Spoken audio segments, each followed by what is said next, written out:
You will hear a number of different recordings, and you will have to answer questions on what you hear. There will be time for you to read the instructions and questions, and you will have a chance to check your work. All the recordings will be played once only. The test is in 4 sections. At the end of the test, you will be given 10 minutes to transfer your answers to an answer sheet. Now turn to Section 1.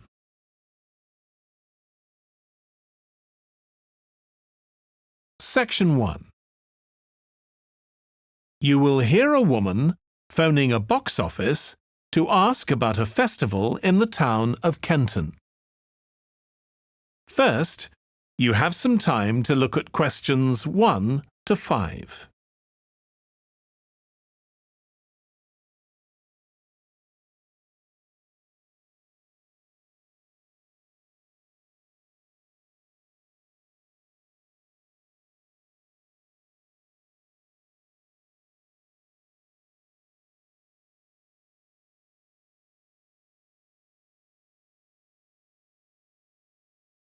You will see that there is an example that has been done for you.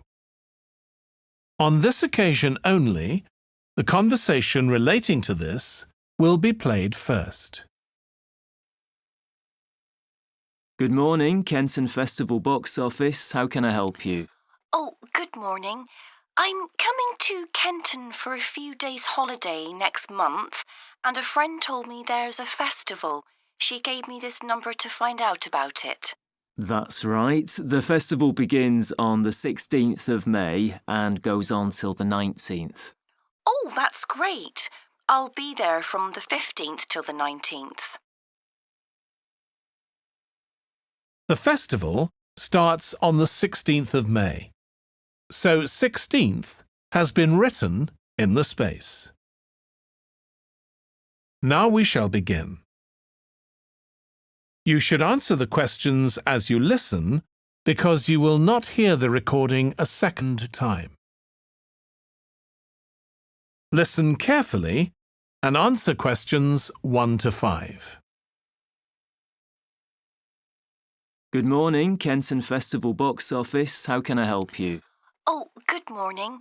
I'm coming to Kenton for a few days' holiday next month, and a friend told me there's a festival. She gave me this number to find out about it. That's right. The festival begins on the 16th of May and goes on till the 19th. Oh, that's great. I'll be there from the 15th till the 19th. So, could you tell me the programme, please? Well, on the first day, there's the opening ceremony in the town centre. People start gathering around 2 o'clock to get a good place to see from, and the events will start at 2:45 and finish about 5:30. OK, thanks. I'll make sure I get there early to get a good spot. The festival will be officially opened by the mayor. He'll just speak for a few minutes, welcoming everyone to the festival. All the town councillors will be there, and, of course, lots of other people. Right. Then there'll be a performance by a band. Most years we have a children's choir, but this year the local army cadets offered to perform, and they're very good. Uh-huh. After that, a community group from the town will perform a play they've written themselves, just a short one. It's about Helen Tungate. I don't know if you've heard of her. I certainly have. She was a scientist years ago. That's right. She was born in Kenton exactly 100 years ago, so we're celebrating her centenary. I'm a biologist, so I've always been interested in her. I didn't realise she came from Kenton. Yes. Well, all that will take place in the afternoon, and later, as the sun sets, there'll be a firework display. You should go to the park to watch, as you'll get the best view from there. And the display takes place on the opposite side of the river. It's always one of the most popular events in the festival. Sounds great. Before you hear the rest of the conversation, you have some time to look at questions 6 to 10.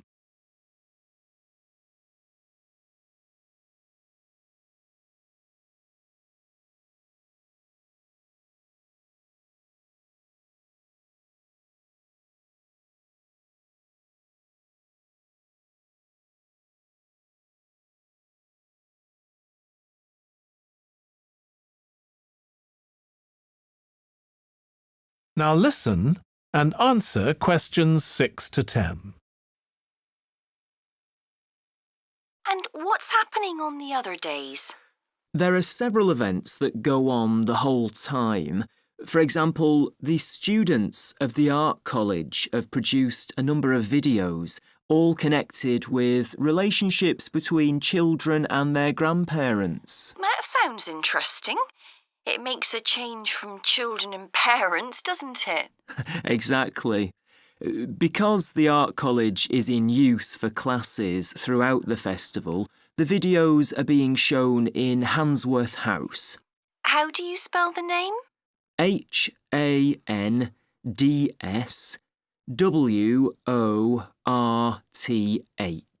Handsworth House. It's close to the town hall. Right.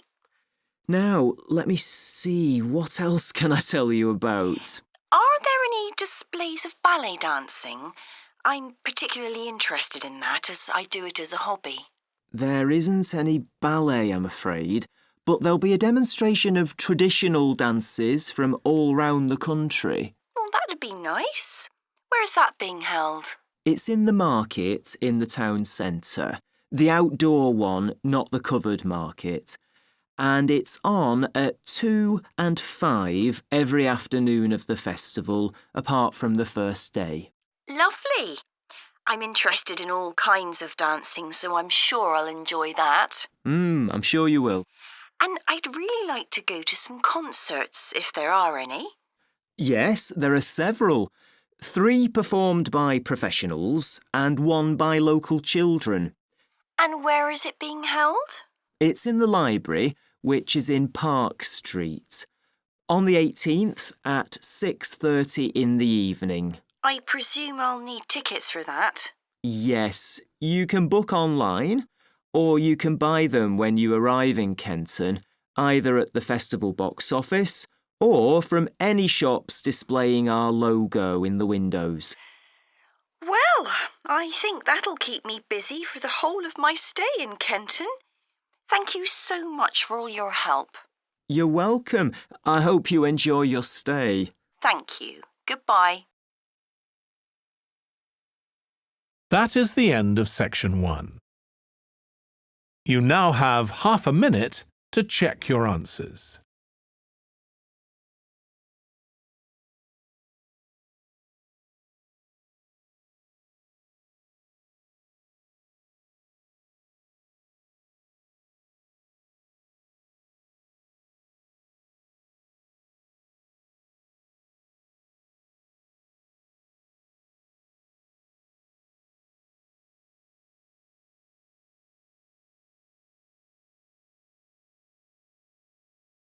Now turn to section 2.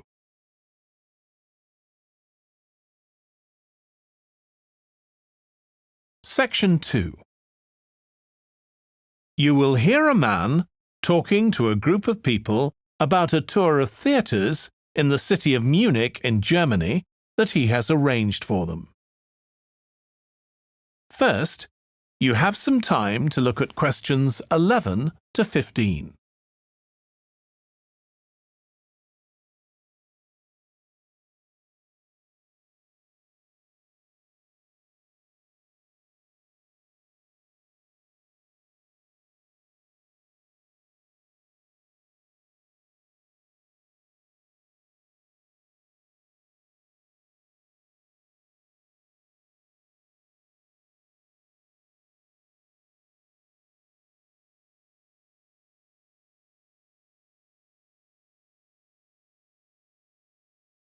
Now listen carefully and answer questions 11 to 15. Right. I've now almost succeeded in finalising plans for our tour, so I'll bring you up to date with what I know.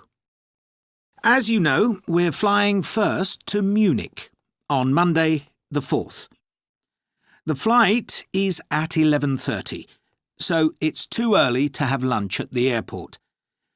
I suggest we meet there for coffee at 10, which should give us plenty of time for breakfast before we leave home.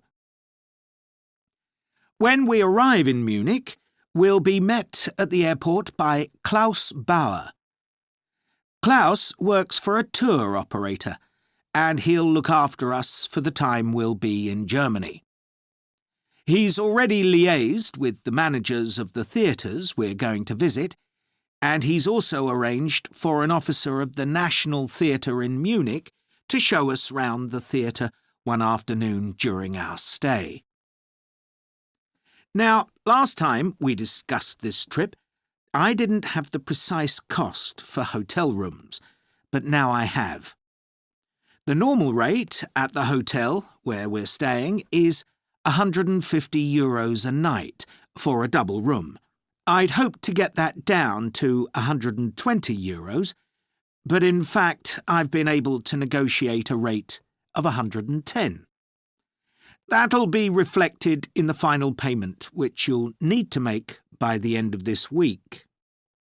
On Tuesday, the day after our arrival, I had hoped we could sit in on a rehearsal at one of the theatres, but unfortunately that's proved very difficult to arrange.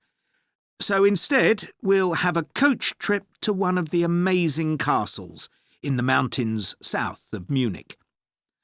On Tuesday evening, we'll all have dinner together in a restaurant near our hotel.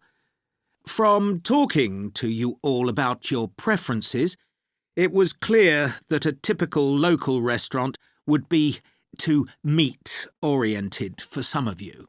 Some of you suggested an Italian restaurant, but I must confess that I decided to book a Lebanese one, as we have plenty of opportunities to go to an Italian restaurant at home. On Wednesday afternoon, the director of the play we're going to see that evening will talk to us at the theatre. She'll describe the whole process of producing a play, including how she chose the actors, and, as the play we're going to see is a modern one, how she worked with the playwright. Before you hear the rest of the talk, you have some time to look at questions 16 to 20.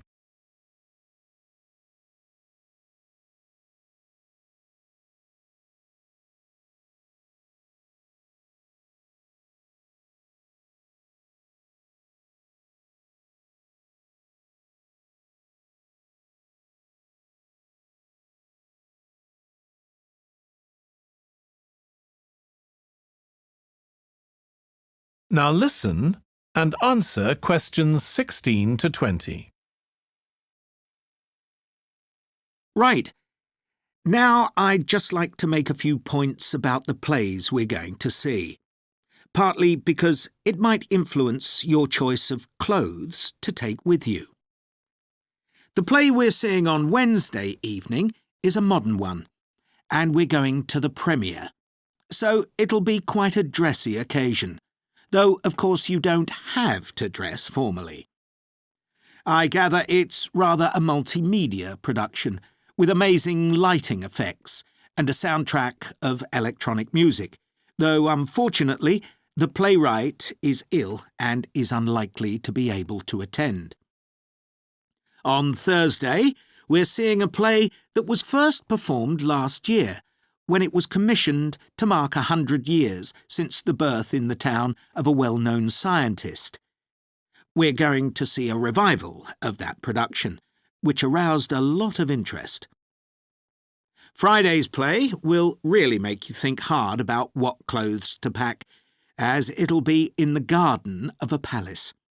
It's a beautiful setting, but I'd better warn you, there won't be much protection from the wind. On Saturday, we're going by coach to a theatre in another town, not far from Munich.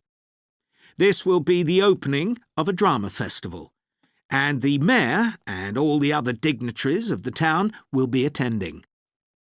After the performance, the mayor is hosting a reception for all the audience, and there'll be a band playing traditional music of the region. And after having a day off on Sunday, our final play is on Monday, and it's in the stunning setting of the old town hall, which dates back to the 14th century. The performance marks the 50 years that the lead actor has been on stage, and the play is the one where he made his first professional appearance all those years ago. And the day after that, we'll be flying back home. Now, have you got any questions before I move? That is the end of section 2. You now have half a minute to check your answers.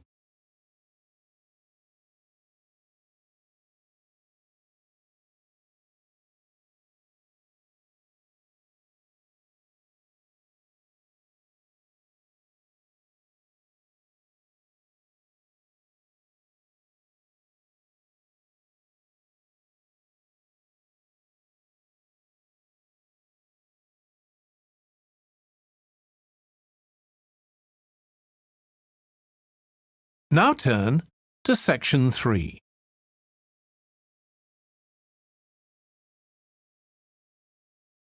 Section 3. You will hear James, who is in the Scandinavian Studies department at his university, talking to his tutor, Beth. First, you have some time to look at questions 21 to 25.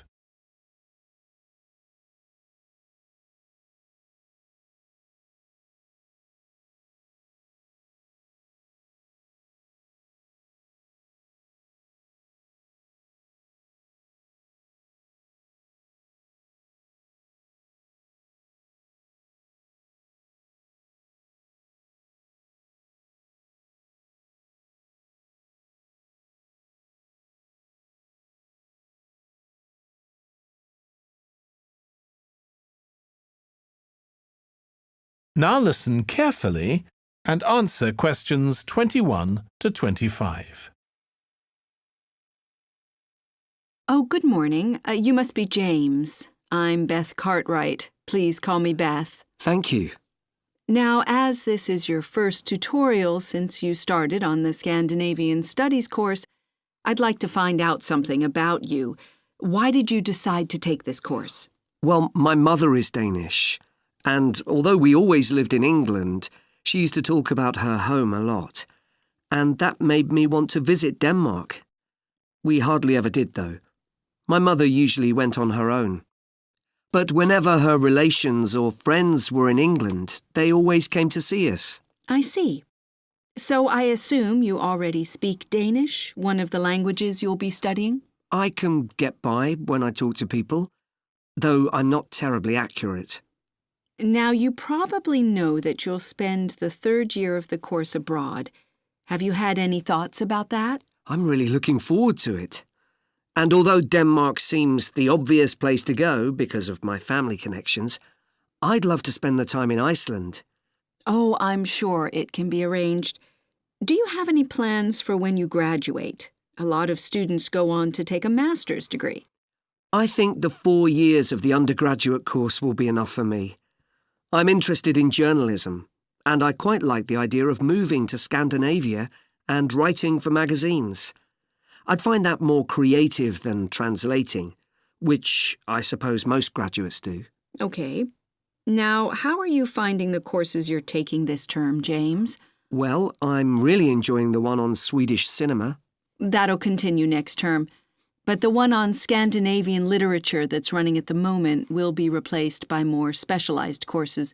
Oh, and by the way, if you're interested in watching Danish television programs, there's going to be a course on that the term after next. That sounds good. Have you started thinking about the literature paper that you have to write in the next few weeks? Yes, my first choice would be to do something on the Icelandic sagas. The trouble with that is that a lot of people choose that topic, and it can be difficult to get hold of the books you'll need. Why not leave that for another time? Right. You might find modern novels or 19th century playwrights interesting. I've read or seen several plays in translation, so that would be a good idea. Fine. I'll put you down for that topic. Right, so what would you advise me to aim at in the paper? First, I suggest you avoid taking one writer and going into a great deal of detail. That approach certainly has its place, but I think you first need to get an understanding of the literature in the context of the society in which it was produced, who it was written for, how it was published, and so on.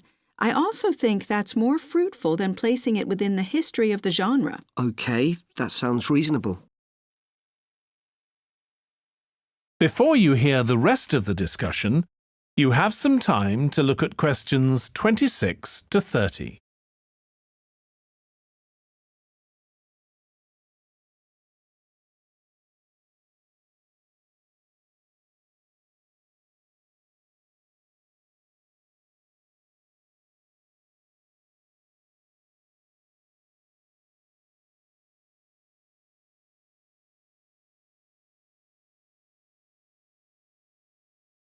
Now listen and answer questions 26 to 30. Could I ask for some advice about writing the paper I'm working on about the Vikings? I have to do that this week, and I'm a bit stuck. Of course. Have you decided yet what to write about? No, I haven't. There's so much that seems interesting. Viking settlement in other countries, trade, mythology. Well, what I suggest is that you read an assignment a student wrote last year, which is kept in the library. It's short and well-focused, and I'm sure you'll find it helpful. I'll give you the details in a moment. Textbooks usually cover so many topics, it can be very difficult to choose just one. OK. I've got a DVD of the film about the Vikings that came out earlier this year. Should I watch that again? If it's the one I am thinking of, I'd ignore it. It's more fantasy than reality. But I've got a recording of a documentary that you should watch. It makes some interesting and provocative points, which I think will help you to focus your topic. Right. So then, should I work out an outline? Yes, just headings for different sections at this stage. And then you should start looking for suitable articles and books to draw on, and take notes which you organize according to those headings. I see. Then put short phrases and sentences as bullet points under each heading. Make sure that this skeleton makes sense and flows properly before writing up the paper in full. OK. Thanks, that's very helpful. That is the end of section 3. You now have half a minute to check your answers.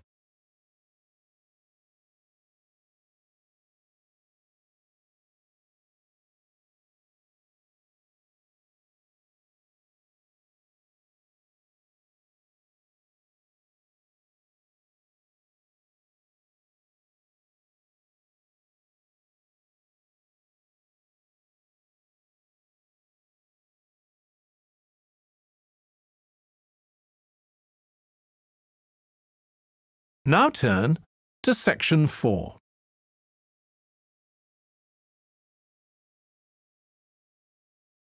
Section 4. You will hear part of a lecture about conflict at work, given by a business studies lecturer. First, you have some time to look at questions 31 to 40.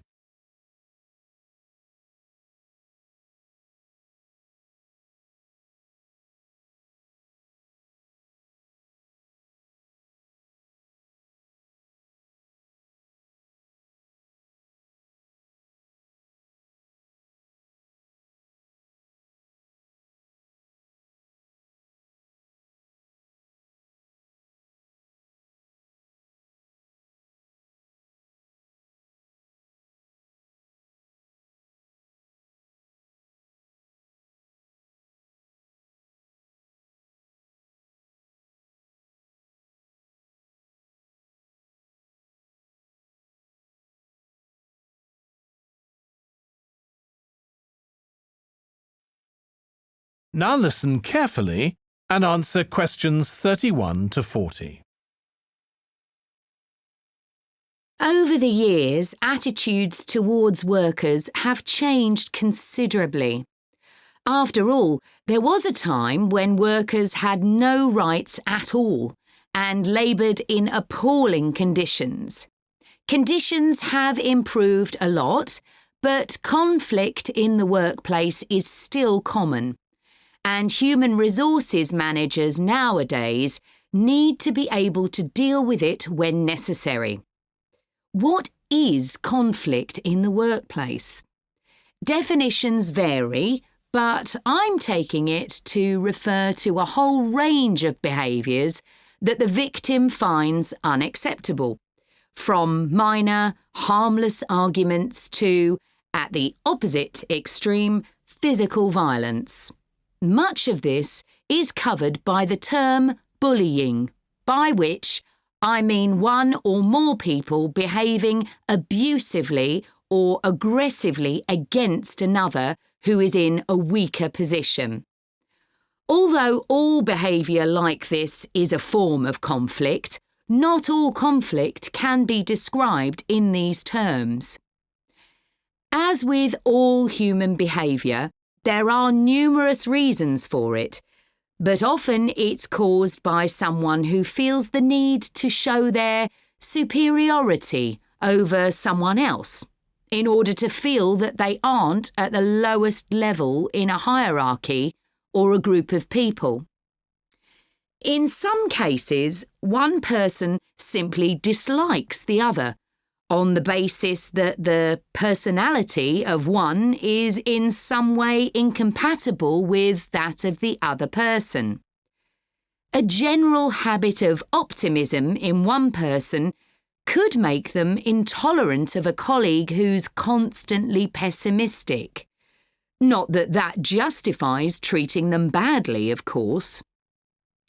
Some conflicts arise when people are more interested in promoting themselves and their team than in the company as a whole.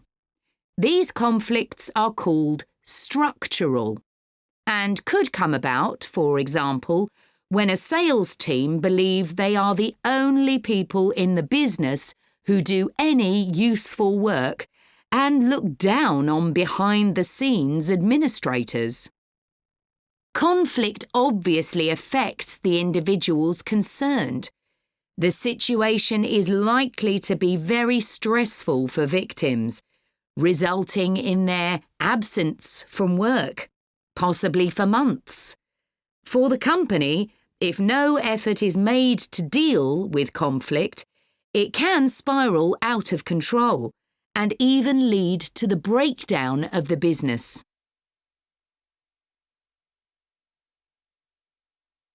Some interesting work with chief executives, CEOs, has uncovered some of the reasons why they may treat colleagues badly. Many CEOs combine two opposing characteristics: confidence, that is, the belief that they're capable of great achievements, with a high level of anxiety, a fear of missing targets, whether set by themselves or by the directors of the company. This combination can make them respond badly to anyone who questions their decisions. In a high-pressure work environment, such characteristics become problematic, and it's particularly difficult to tackle the situation where colleagues, managers, and board members are all trying to achieve their own visions. When they can't agree on strategic issues and on where they see the business going, there are real problems. For managers at lower levels within the organisation, it might seem that an autocratic form of management, where the chief executive gives orders and everyone else has to obey, would see more conflict than others.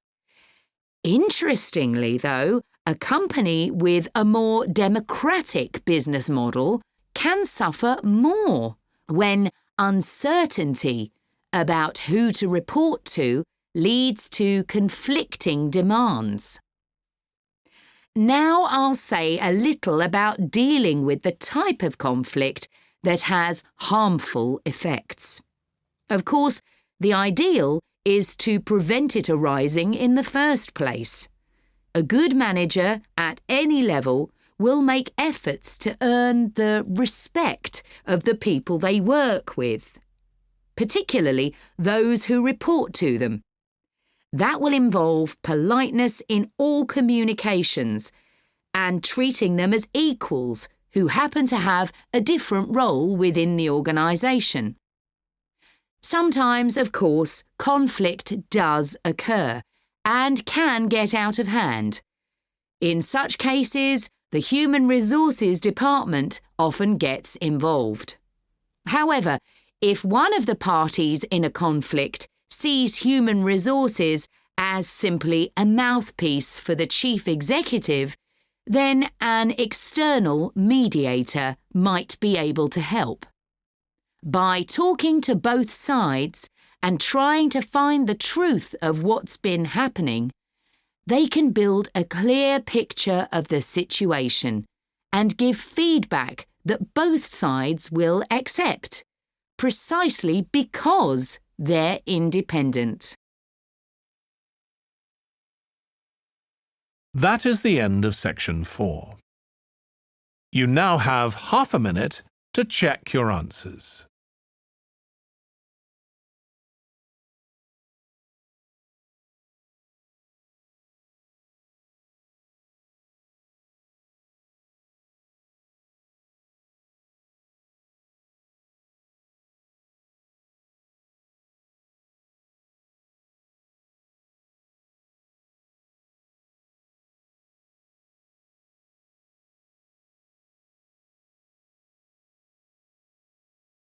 That is the end of the listening test. In the IELTS test, you would now have 10 minutes to transfer your answers to the answer sheet.